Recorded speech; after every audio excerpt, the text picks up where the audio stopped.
परेशान होने लगी, यानी दैत्य लोग जो है पीछे लीके मारने लगा रहे हैं, उनका कवच टूट गया। इसी बीच देवी के शरीर से सुंदर रूप वाली काली, तारा, छिन्नमस्ता, श्री विद्या, भुवनेश्वरी, भैरवी, बगलामुखी, धूमरा, श्रीमती, त्रिपुर सुंदरी और मातंगी, ये 10 महाविद्याएं अस्त्र लेकर उत्पन्न हुए। अब जो दुर्गा मैया हैं उन्होंने कहा मैं अकेली लड़ रही हूँ, कोई बात नहीं। अब उन्होंने अपने अंदर से 10 ऐसी महाविद्याएं पैदा कर दी, ऐसी देवियां उत्पन्न कर दी ताकि वह उनकी रक्षा कर सके, उनकी मदद कर सके लड़ाई में, क्योंकि राक्षसों की सेना तो खूब बड़ी है। अब देवी बेचारी अकेले हैं, तो उन्होंने 10 महाविद्याएं उत्पन्न कर दी अपने शरीर के अंदर से ताकि वह उनकी मदद कर सके और असुरों को जल्दी जल्दी भस्म कर सके। इसके पश्चात दिव्य मूर्ति वाली असंख्य मातृकाएं प्रकट हुई। उन सब ने अपने मस्तक पर चंद्रमा का मुकुट धारण कर रखा था और वे सब की सब विद्युत के समान यानी बिजली के समान दीप्तिमती दिखाई देने लगी। यानी इतनी तेज उनके से चमक निकलने जैसे बल्ब में से निकलती है, ऐसे निकला इतना तेज निकलने लगा कि जो असुर लोग थे उनकी आंखें बंद होने लगी। अब सूर्य को देखते हैं तो उसकी हमारी आंखें बंद होती हैं, वैसे ही उनके अंदर से इतना तेज निकलने लगा ज्ञानों के अंदर से, तो उनकी आंखें सबकी बंद होने लगी। इसी को मौका देकर देवी ने सबका गला काटना शुरू कर दिया। इसके बाद उन मातृगणों के साथ दैत्यों का भयंकर युद्ध आरंभ हुआ। उन सब ने मिलकर उसका गौरव और गौरव दुर्गम दैत्य की नष्ट कर दिया। दुर्गम दैत्य दुर्गमासुर उसकी जितनी भी बड़ी सेना थी तो उसे पूरा समाप्त कर दिया। अब बचा कौन? दुर्गमासुर। तो वह जड़ से खोदे हुए वृक्ष की भांति पृथ्वी पर जाकर गिर पड़ा। इस प्रकार ईश्वर ने उस समय दुर्गमासुर नामक दैत्य को मारकर चारों वेदों को वापस लेकर देवताओं को दे दिए। वापस उसे जैसे उनका गला काटा दुर्गमासुर का, तो उसके अंदर जितने भी वेद थे वह अपने आप ही तुरंत बाहर निकल आए। तब देवता लोग बोले कि इन्हें अम्बिके आपने हम लोगों के लिए असंख्य नेत्रों के युक्त रूप धारण किया है, इसलिए हे मुनिजन आपको सताक्षी कहेंगे। अपने शरीर से उत्पन्न हुए शापों द्वारा यानी आपके शरीर से जितने भी फूल सब्जी उत्पन्न हुई हैं तो उससे समस्त लोगों का भरण पोषण किया जाएगा। इसलिए हे शाकंभरी के नाम से आप ख्याति होगी। शाकंभरी यानी आपके अंदर से ही जितना भी अकाल था वह सब फिर से भर गया है, फिर से सारी सब्जियां और जितने फल हैं वह सब आपके ही रोने से, आपके आंसू से फिर से प्रकट हो गई हैं। इसलिए आपका नाम इस कलयुग में शाकंभरी नाम से प्रसिद्ध होगा। हे शिवे, आपने दुर्गम नामक महादैत्य का वध किया है, इसलिए लोग आपको कल्याणकारी भगवती को दुर्गा कहेंगे। हे योग निद्रे, आपको मैं नमस्कार करता हूँ। हे महामले, आपको नमस्कार है। उस प्रकार अनंत कोटि ब्रह्मांडों का संचालन करने वाली भगवती दुर्गा को मैं बारंबार नमस्कार करता हूँ। हे माता, आप पर मन, वाणी और शरीर की पहुँच होनी कठिन है। सूर्य, चंद्रमा और अग्नि ये तीनों आपके नेत्र हैं, यानी देवी के 3 नेत्र हैं, एक बीच में एक ये दोनों। तो कहते हैं कि आपके ये चंद्रमा, सूर्य और अग्नि ये तीनों आपके नेत्र बताए गए हैं। हम आपके प्रभाव को नहीं जानते, इसलिए आपकी स्तुति करने में असमर्थ हैं। हे सुरेश्वरी माता, हे सताक्षी को छोड़कर दूसरा कौन है संसार में जो कि इस दुर्गमासुर को मार पाता। इसलिए आपको सदा ऐसे ही यत्न करना चाहिए। जब भी हम पर मुसीबत आए तो आपको अनेकों रूप धारण करके हमारी रक्षा करनी चाहिए। हम आपको नमस्कार करते हैं, आप हमारी रक्षा करती रहिए। इसी प्रकार देवी ने कहा कि हे देवताओं, जैसे बछड़ों को देखकर गौ यानी माताएं जो होती हैं उनकी व्यग्र होकर उतावली के साथ उनकी ओर दौड़ पड़ती हैं, उसी तरह मैं तुम सबको देखकर व्याकुल होकर दौड़ पड़ती हूँ। अगर तुम लोगों को कभी भी कष्ट आता है तो मैं एकदम से दौड़ पड़ती हूँ, नए अवतार धारण कर तुम्हारा जो कष्ट है उसे दूर करती हूँ। मैं तुम्हें अपने बच्चों को समान समझती हूँ और तुम्हारे लिए अपने प्राण भी दे सकती हूँ। तुम्हारे लोग मेरे पति भक्ति भाव से सुशोभित होकर अतः तुम्हें कोई भी चिंता नहीं करनी चाहिए। संसार में हर जगह पत्नी ही आती है, हर जगह पत्नी ही आती है, चाहे सास माँ हो, माता तो हर जगह नहीं आती है परंतु पत्नी हर जगह आती है। अब सास तो अलग ही रह गई। सास की एक बार आती बात आती है कि सास और जो बहू थी उनमें लड़ाई होने लगी। कब? पहले तो वो रिश्ता देखने गई सास अपने बेटे के लिए, खूब दूर रिश्ता लेके गई, अपने बेटे को लेके गई। अब वहाँ पर जो बहू थी उससे पूछा कि अब पूछते तो है कि मतलब क्या क्या आता है, मुझे काम करना आता है, फिर खाना बनाना आता है। सबसे पहले उन्होंने पूछा कि रसोई में क्या आता है, तो चक्कर आता है। वही चक्कर आता है। अब सास होने की ये कैसी है? अब ये अगर हमारा तो अगर ये घर पे आ गए तो सब खाना तो मुझे बनाना पड़ेगा। उन्होंने कहा मुझे और काम आता है, और उन्होंने कहा नहीं, अगर काम करती हूँ तो उसमें मुझे चक्कर आ जाता है, तो इसलिए मैं कोई काम भी नहीं कर पाती हूँ। उन्होंने कहा तो तुम शादी कैसे करोगी? कुछ सीखा तो होगा, घर वालों को सिखाया होगा। हमने कहा नहीं, मुझे कुछ सिखाया नहीं है, अगर सिखाया भी तो मैंने सीखा नहीं। मेरे तो पति, मैं ऐसा सोच रही थी कि मुझे ऐसा पति मिलेगा राजकुमार, बिल्कुल जो मुझसे कोई काम नहीं करवाया, घर में भाई भी रखेगा, काम बनाने वाली, खाना बनाने वाली, लग रहा वो ये सोच के रही। तब मैंने कहा चलो कोई बात नहीं।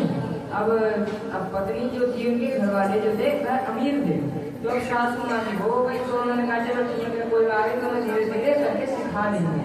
अब उनसे शादी कर ली। फिर उसके बाद एक दिन क्या हुआ, जब उसने खाना बनाना शुरू किया, नया नया खाना बनाना शुरू किया, एक दिन माता जी जब खाना खाएंगी सासू माँ, चावल में कंकड़ आ गए, तो उन्होंने कहा अरे बहू, पहले तो प्यार से बुलाया, फिर एकदम चिल्ला के गरजने लगी, बोली भगवान ने तो दोनों आंखें दी है, तब से कंकड़ दिखाई नहीं दिया।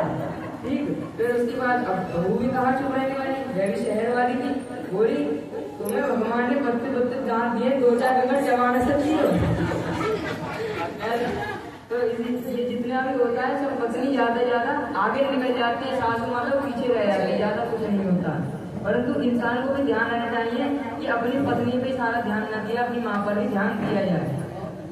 तो जब ये सब कार्य हो गया, उसके बाद संयम रखना चालू कर दिया।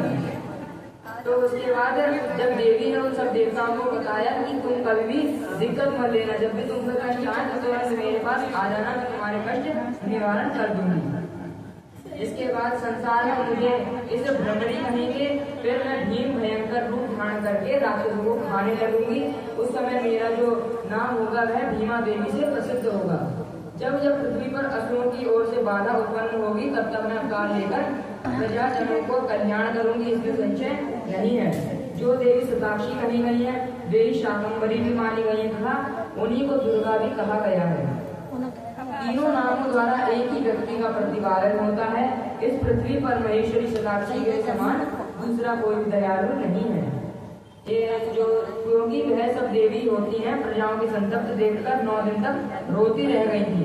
यानी अपनी प्रजा का दुख देखकर जो इंसान रोता है, जो अगर माँ होती है, अगर अपना बेटे पे वो आता कष्ट तो रोती रहती है, उसी प्रकार जो माता थी उन्होंने 9 दिन और 9 रात तक अपने ब्राह्मणों को देखा, अपने पुत्रों को, देवताओं को देखा। तो उन्होंने जब देखा कि मेरे कारण से इन लोगों को बहुत ही कष्ट हुआ है, तो उन्होंने रोना चालू कर दिया। उनके रोने से सृष्टि फिर से अच्छी हो गई, जितना भी अकाल पड़ गया था वह सब सही हो गया। हर हर हर महादेव। देवी के क्रिया योग का वर्णन। देवी की मूर्ति एवं मंदिर के निर्माण, स्थापन और पूजन का महत्व। परा अम्बा की श्रेष्ठता। विभिन्न मासों और तिथियों की देवी में व्रत और उत्सव और पूजन आदि के फल तथा इनकी संहिता के श्रवण और पाठ की महिमा। कि देवी की जो कथा हम लोग सुन रहे हैं उससे क्या हमें फल प्राप्त होगा, क्या उनकी महिमा है, और देवी की जितने भी व्रत लोग रखते हैं वह सब बताएंगे कि व्रत किस प्रकार रखने चाहिए और कब रखने चाहिए।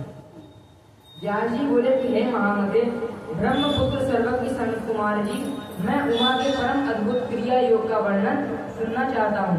उस अनुष्ठान करने से किसी फल की प्राप्ति होती है जो परा अम्बा उमा को अधिक प्रिय है। ऐसा कौन सा व्रत है, ऐसी कौन सी भक्ति है ताकि जो माता उमा है वह सबसे ज्यादा कब प्रसन्न हो जाती है, वह क्रिया योग ऐसा कौन सा है, ये सब बातें मुझे बताइए।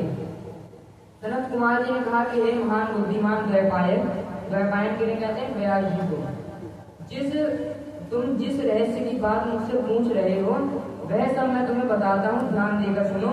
ज्ञान योग, क्रिया योग, भक्ति योग, ये तीनों श्री माता की उपासना के 3 मार्ग कहे गए हैं। यानी अगर आप में भक्ति है तो आप में क्रिया भी होनी चाहिए और ज्ञान भी होना चाहिए। क्योंकि ज्ञान क्या होता है, ज्ञान ही भक्ति क्या होती है। अगर आप कभी भगवान का, देवी का पूजन कर रहे हैं तो उससे आपको जो मंत्रों द्वारा आपको उनकी पूजा करनी चाहिए। कोई भी चीज चढ़ानी है तो मंत्रों द्वारा ही करनी चाहिए। ये हो गया ज्ञान भक्ति, ठीक। फिर उसके बाद बताते हैं क्रिया योग, यानी आपको हर एक चीज विधि से करनी चाहिए कि क्या पहले चढ़ाना चाहिए और क्या बाद में कराना चाहिए। ये सब विधि से करना चाहिए, इसलिए कहते हैं कि क्रिया भक्ति। और एक तो हो गया भक्ति योग। भक्ति योग होनी यानी जो आप में भक्ति भी होनी चाहिए, नहीं कि आप अमीर हैं, आपने दूसरों से करवा दिया, अपने ब्राह्मण को बुलाकर सब कार्य संपन्न करा दिया, परंतु आपने बस दिखावे के लिए, भगवान की पूजा के लिए ऐसा करा, परंतु आपके मन में अगर भक्ति नहीं है तो आपका जितना भी कार्य है अपूर्ण रहेगा। परंतु अगर आपके अंदर भक्ति है तो आपके कार्य अपने आप ही संपन्न हो जाएंगे, शुद्ध हो जाएंगे। अगर कोई गलती भी हो गई होगी तो आपकी जो भक्ति होगी उससे आपकी जो माता है वह आपकी जितने भी गलती है उनको माफ करके आपको उत्तम वर प्रदान करेंगे। इसलिए जो कहा गया है कि चित्त का जो होता है, जो आत्मा के साथ संयोग होता है, उसका नाम ज्ञान योग है। चित्त का अगर आत्मा के साथ अगर योग नहीं रहेगा तो आपके पास कभी भी ज्ञान योग की प्राप्ति नहीं हो सकती। अगर आपके अंदर भक्ति है तो आपके अंदर ज्ञान अपने आप ही आ जाता है। क्यों? क्योंकि भक्ति के पुत्र का नाम है ज्ञान। ज्ञान और वैराग्य उनके भक्ति के दो पुत्र हैं। जहाँ जहाँ भक्ति आती है वहाँ पर ज्ञान और वैराग्य उनके पुत्र स्वयं चले आते हैं। उनका बाह्य वस्तुओं के साथ जो संयोग होता है उसे क्रिया योग कहते हैं। देवी के साथ आत्मा की एकता को भावना की भक्ति योग माना गया है। तीनों योगों में जो क्रिया योग है उसका प्रतिपादन किया जाता है। जो कर्म से भक्ति उत्पन्न होती है, भक्ति से ज्ञान उत्पन्न होता है और ज्ञान से मुक्ति होती है। यानी सबसे पहले क्या उत्पन्न होता है? कर्म। कि कर्म आप क्या कर रहे हैं, सबसे पहले कर्म उत्पन्न होगा। कर्म करने से आपको भक्ति उत्पन्न होगी। जब आपने पहली बार, जैसे लोग कहते हैं कि हमने कभी रुद्राभिषेक नहीं कराया, अगर आपने एक बार रुद्राभिषेक कराया तो आपका मन अपने आप ही इसमें लग जाएगा। तो उसी प्रकार कह रहे हैं कि सबसे पहले आपको क्रिया करनी चाहिए। अगर आप कर्म करेंगे तो उससे आपके अंदर भक्ति जागृत होगी, और भक्ति जागृत होगी तो आपको भगवान के धाम को जाने का मौका मिलेगा, आपको मुक्ति प्रदान भगवान देवी करेंगे। ऐसा शास्त्रों में निश्चय किया गया है, यानी ये बात असत्य नहीं है, यह बिल्कुल सच्ची बात है। ऐसा शास्त्रों में निश्चय किया गया है। हे मुनि श्रेष्ठ, मोक्ष का प्रधान कारण योग है, परंतु योग के ध्येय का उत्तम साधन क्रिया योग है। यानी कह रहे हैं योग का, अगर आपके अंदर योग है, तपस्या है, आप अगर भगवान की तपस्या करते हैं तो आपको भगवान के धाम में जाने का जल्दी से जल्दी मौका मिलेगा। परंतु अब गृहस्थ लोग क्या करें, जो जिनकी शादी हो चुकी है, तपस्या कौन लोग करते हैं? जो कि योगी लोग होते हैं, इनकी शादी नहीं हुई होती, जो मोह माया से दूर रहते हैं, वह होते हैं। परंतु गृहस्थ लोग क्या करें? गृहस्थ लोग को बताया गया है कि आप लोग क्रिया करें। जो क्रिया होती है भगवान की, देवी की, अगर आपने उनका पूजन करना चालू कर दिया तो उसी से देवी आप पर प्रसन्न हो जाएंगी। आपने उनके लिए पूजा करनी शुरू कर दी है, उसी पर आपसे प्रसन्न होकर आपके जितने बिगड़े हुए काम होंगे वह सब सुखद बनाती जाएंगी। तो जो काली नंदन जो मनुष्य देवी के लिए पत्थर, लकड़ी अथवा मिट्टी का मंदिर बनवाता है, उसे पुण्य फल का वर्णन सुनो। यानी जो भी अगर किसी ने चंदा बटोर कर, जिसने भी चंदे में अगर दान दिया है कि हमारा कोई मंदिर में गांव बना रहे हैं, गांव में अगर मंदिर बनाना चाह रहे हैं तो उसमें सब लोगों से दान भी लिया जाता है।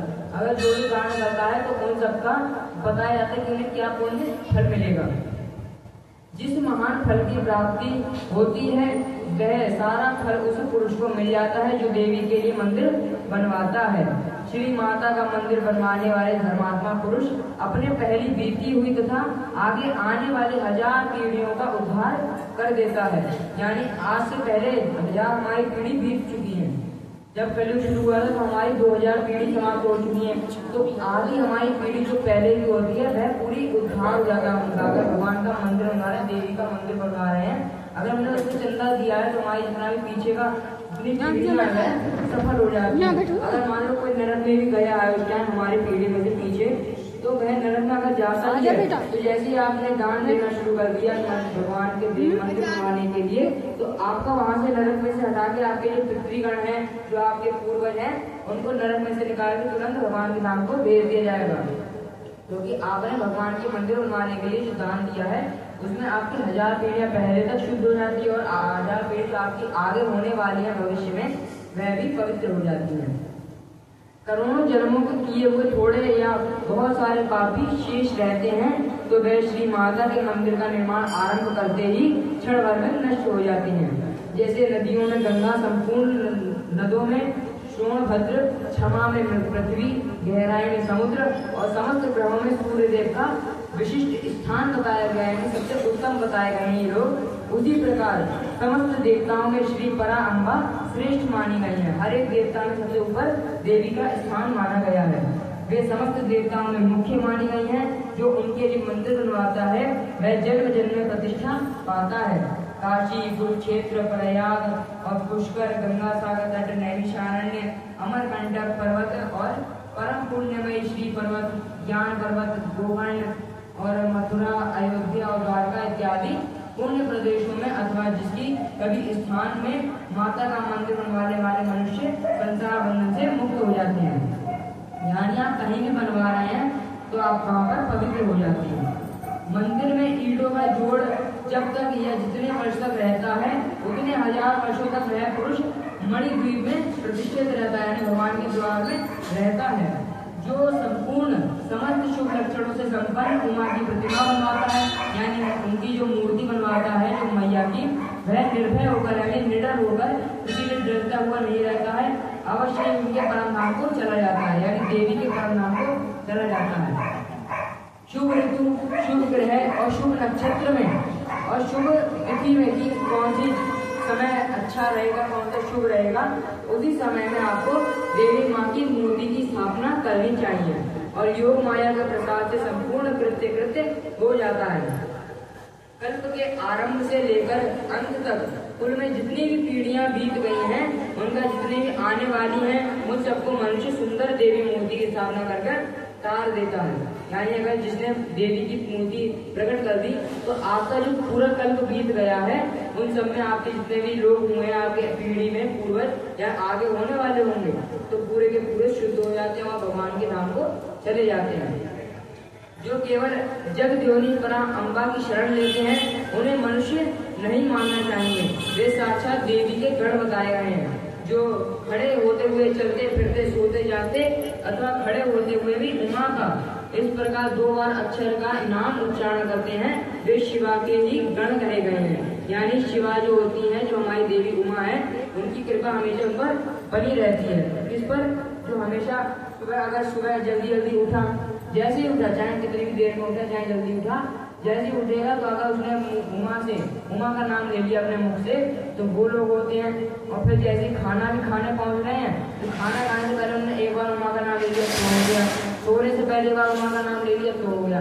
तो ये काम जो करता है, जो हमेशा भगवान का धाम और जो हर टाइम पर जब भी उठता है सोता है, उमा का अगर नाम 2 अक्षर का ज्यादा बड़ा नहीं है, उमा नाम भी ले लेता है, तो देवी उमा उस पर हमेशा अपनी कृपा बरसाए रखती है।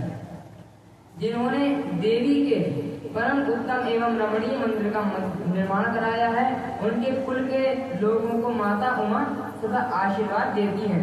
जो प्रतिदिन गोबर या मिट्टी से देवी के मंदिर को लीपते हैं अथवा उसमें झाड़ू देते हैं, वे सभी उमा के धाम में चले जाते हैं, क्योंकि गोबर तो यहाँ मिलता नहीं है। तो आप अगर देवी के मंदिर में अगर झाड़ू भी लगा रहे हैं तो उसी से आपको भगवान के धाम को जाने का मौका मिल जाएगा। 100 वर्षों तक जीते हैं और इन पर कभी भी कोई आपत्ति नहीं आए। इस प्रकार श्री माता रात दिन आशीर्वाद देती रहती हैं। जिसने महादेवी उमा की शुभ मूर्ति का निर्माण कराया है, उसके कुल के 10,000 पीढ़ियों तक लोग मणिद्वीप में सम्मान पूर्वक रहते हैं। यानी भगवान के धाम में सम्मान पूर्वक रहते हैं, कभी भी उन्हें कोई आकर्ष नहीं होता है। जिस मनोरथ की कामना के लिए प्रार्थना करता है उसको अवश्य प्राप्त कर लेता है। जो श्री माता की स्थापित करती हुई उत्तम मूर्ति को मधु मिश्रित घी से नहलाता है। यानी मधु मिश्रित यानी अगर आपने किसी मिश्री में या फिर घी में अगर आपने शहद डाल दिया है तो उससे अगर आप देवी का स्नान करा रहे हैं, देवी को नहलवा रहे हैं, तो उससे आपको क्या होता है, उसके पुण्य फल की गणना कौन कर सकता है। यानी कह रहे हैं कि अगर जिसने भी स्नान करा दिया इससे देवी को, तो उनकी कभी भी जितने पाप हैं वैसा कट के उनकी जो पुण्य है वह इतने बढ़ जाते कि उनकी गिनती नहीं की जा सकती। चंदन, अगरू और कपूर, जटामांसी तथा नागर मोथा आदि से युक्त जल तथा एक रंग की गौ को दूध से परमेश्वरी को नहलाएं।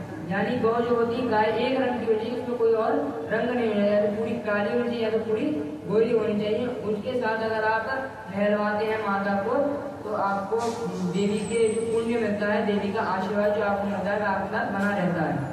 कृष्ण पक्ष की अष्टमी, नवमी, अमावस्या में अथवा शुक्ल पक्ष की पंचमी और दशमी तिथि में गंध यानी चंदन, पुष्प और उपचारों द्वारा जगदम्बा की विशेष पूजा करनी चाहिए। रात्रि सूक्त और श्री सूक्त अथवा देवी सूक्त को पढ़ते या मूल मंत्र का जाप करते हुए देवी की आराधना करनी चाहिए। ये मंत्र कौन से हैं? ये अलग देवी के अपने स्तोत्र बताए गए हैं जो श्लोकों से भरे हुए हैं। विष्णु कांता और तुलसी को छोड़कर शेष सभी पुष्प देवी के लिए प्रतिकारक जानने चाहिए। यानी कभी भी देवी पर तुलसी नहीं चढ़ानी चाहिए क्योंकि वह भगवान विष्णु के अवतार या फिर अंश मानी गई है, इसलिए कभी भी उनका किसी देवी पर नहीं चढ़ानी चाहिए तुलसी। कमल का पुष्प उनके लिए विशेष प्रीतिकारक होता है। यानी कमल का पुष्प जो होता है देवी के लिए बहुत ही सुंदर बताया गया है, देवी उसे बहुत प्रसन्न होती है। जो देवी को सोने चांदी का फूल चढ़ाता है वह करोड़ों सिद्धों से युक्त होकर परम धाम में चला जाता है। देवी के उपासकों को पूजन के अंत में सदा अपने अपराधों के लिए क्षमा मांगनी चाहिए कि हमसे अगर कोई भी गलती हुई है तो उसमें हमें क्षमा कर दीजिए, चाहे भक्ति में चाहे किसी चीज में कमी रह गई हो तो हमें माफ कर दीजिए। ऐसा कहकर भगवान से देवी से माफी मांगनी चाहिए ताकि वह आपको मतलब माफ करके जो भी आपका पुण्य है वह आपको वापस दे दें।